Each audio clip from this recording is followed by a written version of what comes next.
শ্ৰদ্ধা ৰাইজ নাৰু দাসৰ প্ৰণাম লব। আজি এটা ভিডিঅ'টো কৰিছোঁ, অলপ ভালদৰে নজৰ দিব। মই যিমান দিনৰ আগৰ পৰা চৰকাৰ চাই আছোঁ কাম কাজবিলাক, ইয়াৰ ভিতৰত এই বিজেপি চৰকাৰৰ আমলত জীৱশ্ৰেষ্ঠ মানুহৰ ওপৰত ইমান ভয়াৱহ বিপদ কিয় আহি আছে বাৰু?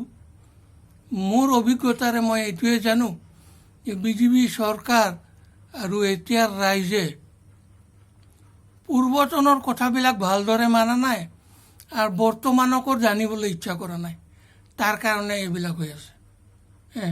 যি ধৰণে মানুহৰ ওপৰত ভাবুকি আহি আছে, টিভি খুলিবই নোৱাৰি, ডেইলি দুৰ্ঘটনাবিলাক আছেই।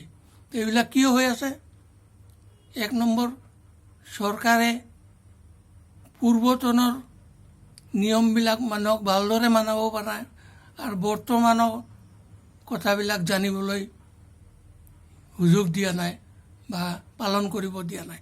তাৰ কাৰণে হৈ আছে দাদা ভাই, মই জানামতে। তো পূৰ্বতন আৰু বৰ্তমান কি বস্তু ৰাইজে যদি জানিবলৈ হয়, এই সৎসংগ মন্দিৰবিলাকত গ'লে সুধিলে গম পাই যাব। এই কোনটো আপোনালোকৰ ভাতত যদি এটা ধানসহ পৰি যায়, তেতিয়া আপোনালোকে তুচটো গুচাই, বাকলিটো গুচাই ভাতটো খাই দিয়ে।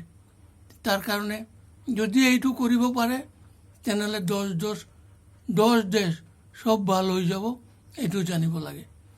আজিৰ কাৰণে বিদায় মাগিছোঁ। নাৰু দাসৰ প্ৰণাম ল'ব আৰু প্ৰণাম। জয় গুৰু।